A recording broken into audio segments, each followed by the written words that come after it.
One of the most rewatched scenes across all of our videos is the spider Mimi transformation scene, which occurs in Peach's Quest Part 6.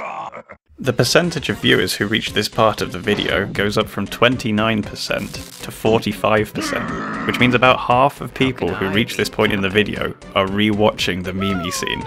That's so many. This is where the evil baddie Mimi has had enough, and turns into her spider form to defeat the protagonists. First, let's take a look at the scene itself, and then I'll show you how I did this crazy effect. You're all together. Oh yeah! Against me. Me. Huh?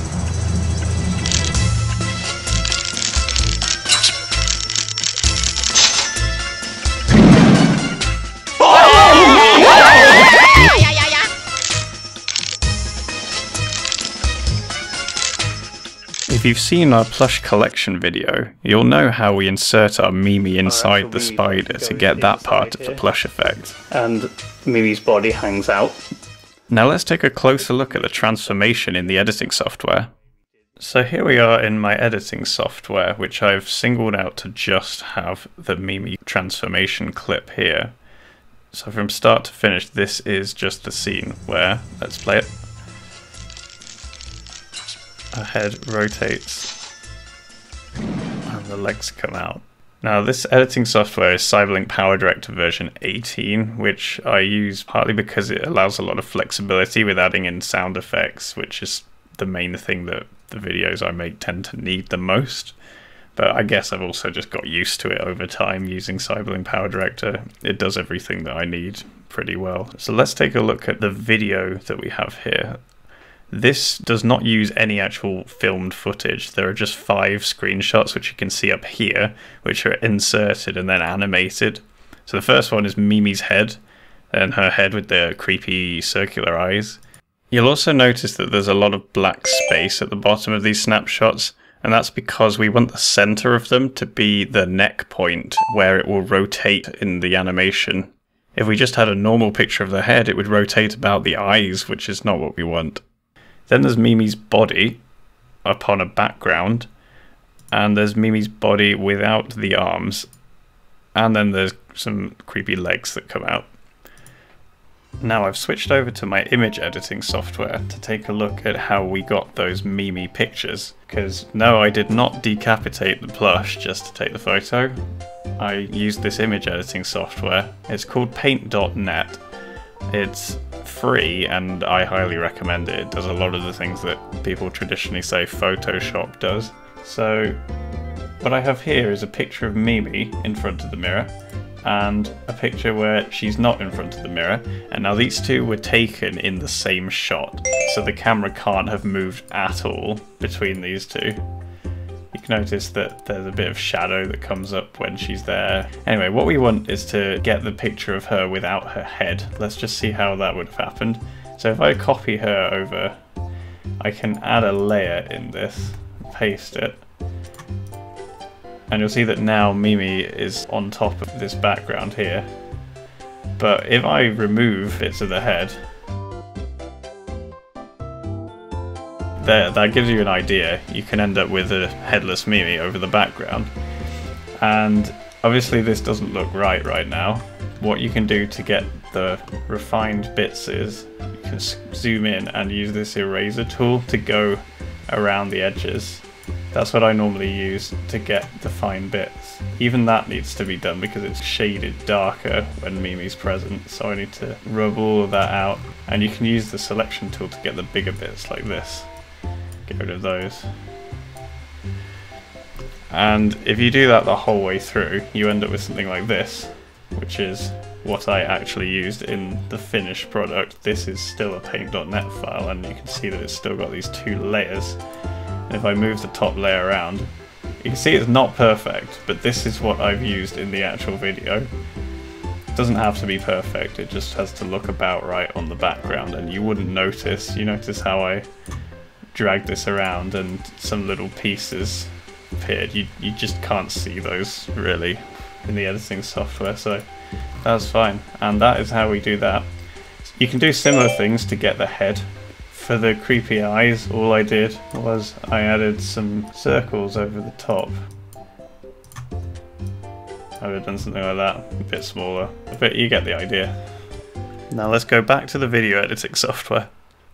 So if we now turn our attention to the timeline, you can see that what I've got here is the snapshot 3, which is the background, and on top of it there is this snapshot, the head over the top.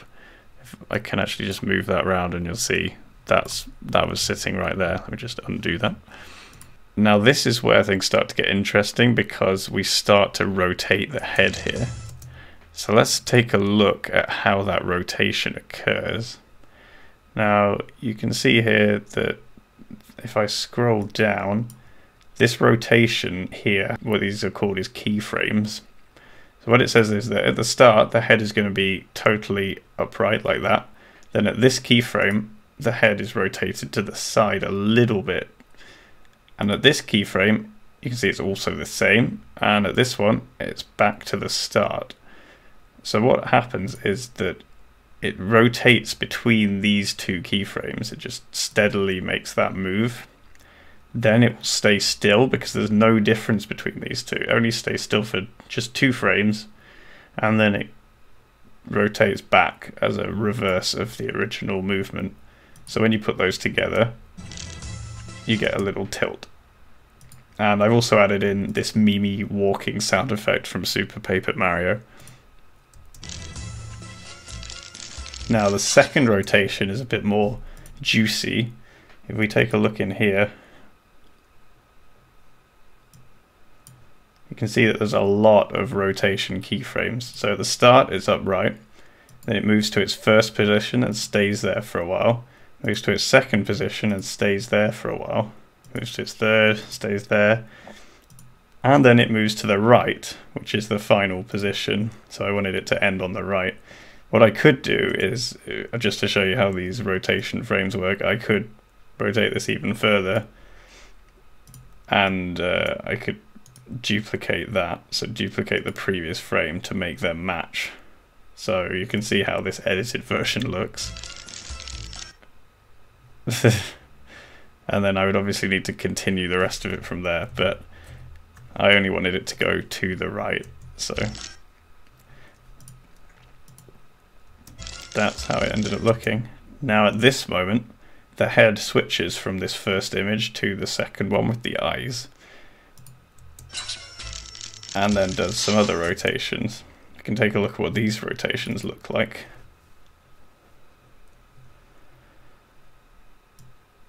So you can see once again there's a lot of rotation keyframes. It stays still at first, and then suddenly it's gone from the right to the left, and back to the right, to the left, to the right. And you can see that these frames are getting closer together, which means it will slightly speed up as it rotates, which is what I wanted for this effect to start. And then it fixes at the bottom and stays there for a bit. Well, in fact, it stays there for the whole rest of it. That's the last movement that this head does. And then the legs come out, which we'll look at separately. So these rotations are just done by the same as before. So I fixed it at 180-degree angles because it was just the easiest reference point for me to make sure that they were getting slightly faster every time. Okay, so now let's look at what happens with these legs. So they come out from the body and get bigger. So I have 2 different types of keyframe here. There's no rotation going on this time. We have position and scale. So what position does is it moves the center of this leg object from here upwards, and you'll notice that, as you can see, they're actually inside of Mimi's head at the start, but because they're tucked behind it, you don't notice that. Hopefully I managed to make it so that you can't ever see them poking out from under there. But I remember having a lot of trouble trying to make sure that that was positioned correctly. And so as well as the position, the scale changes, which is fairly self-explanatory. That's just the size of it. So these legs get bigger as well as moving up here. which you can see there. Then one other thing to notice is that this image of Mimi with her arms changes as these legs come out. You'll notice that there's actually briefly 3 legs on this one side here rather than just 2, which changes in that instant. I just had to pick a moment for those old legs to disappear that looked about right, and that was the frame that appeared to be the best when I was scrolling it through. You barely noticed it. And they're gone, they're overtaken by these new legs. So yeah, that is everything. More recently, we've used these same techniques in our Among Us video, such as where Goomba gets his kill on Peach. Thanks for watching, I hope you found this video interesting. Make sure you check out the whole of Peach's quest if you haven't done so already. It's a spider form. Oh,